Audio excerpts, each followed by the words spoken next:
If humans are so smart, why are we so stupid? We have managed to reach the moon, to split the atom, to decipher DNA, and yet with all our knowledge and wisdom, we are on the verge of ecological collapse, perhaps of a third world war, and also we are developing an extremely powerful technology, AI, which might get out of our control and enslave or destroy us. Before we think about it in terms of risk or threat or opportunity, just think what it would mean if we increasingly live our lives cocooned inside the cultural artifacts coming from an artificial intelligence. There is so much hype around AI, especially in the market. If you want to sell something to people today, you call it AI. Not every automatic machine is an AI. What makes AI is that it is able to learn and change by itself and come up with decisions and ideas that we don't anticipate, can't anticipate. The acronym AI, it's more accurate to think about it as an acronym for alien intelligence. With every passing year, AI is becoming less and less artificial and more alien in the sense that we can't predict what kind of new stories and ideas and strategies it will come up with. And it thinks, it behaves in a fundamentally alien way. This is AI. And this is not just theory, it's also we are seeing it all around us. I'm Yuval Noah Harari. I'm a professor of history at the Hebrew University of Jerusalem and the author of Nexus, a history of information networks from the Stone Age to AI.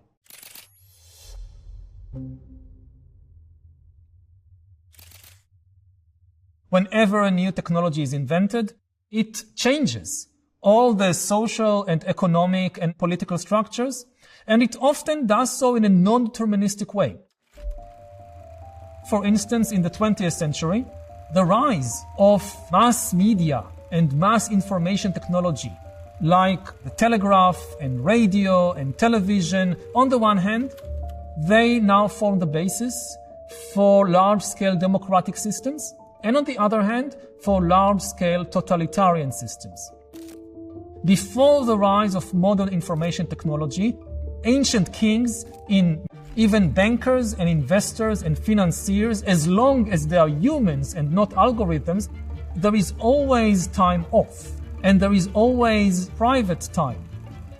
Until the rise of AI, even the most totalitarian regimes, like in the Soviet Union, they could not monitor, they could not surveil everybody all the time. The Soviet Union did not have enough KGB agents to follow every Soviet citizen 24 hours a day. And even if you somehow managed to follow all the people all the time, they didn't have enough analysts to go over all the information and make sense of it.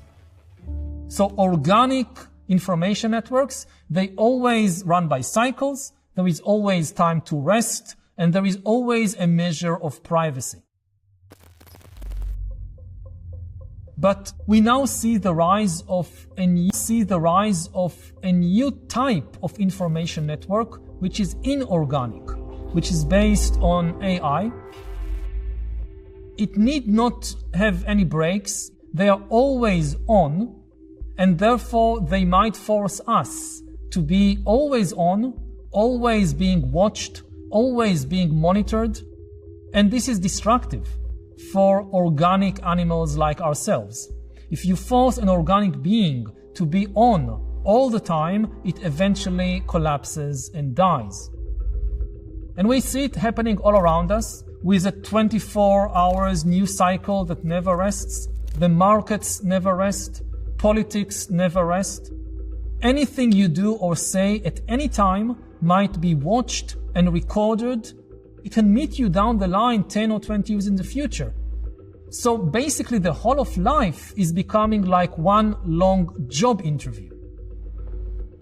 Now, all this is made possible by the fact that AI is the first technology in history that can take decisions by itself. Until today, all our big information networks, they were managed, they were populated by human bureaucrats. A curious fact is that at least in the United States, there is already a legal path open for AIs to become legal persons. Corporations are considered legal persons that even have rights like freedom of speech. So for instance, it can open a bank account. Corporations open bank accounts. Why can't the AI do it? It's a corporation. It can earn money.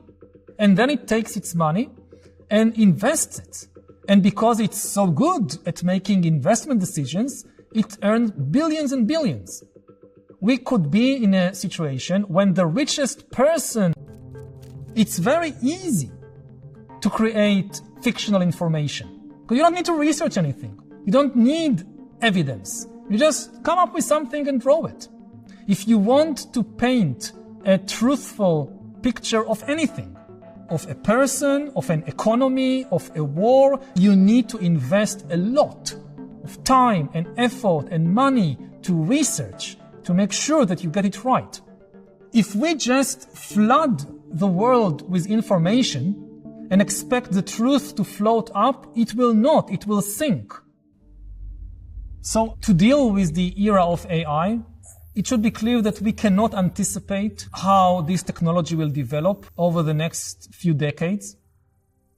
What we need is living institutions staffed by the best human talent and with access to the best technology, and will be able to identify, and we have the most sophisticated information technology in history, and we are losing the ability to talk with each other, to hold a reasoned conversation. In order to protect the conversation between people, we need to ban bots from the conversation. We need to ban fake humans. AIs should be welcome to talk with us only if they identify as AIs. And as individuals, my best recommendation is to go on an information diet, the same way that people go on food diets.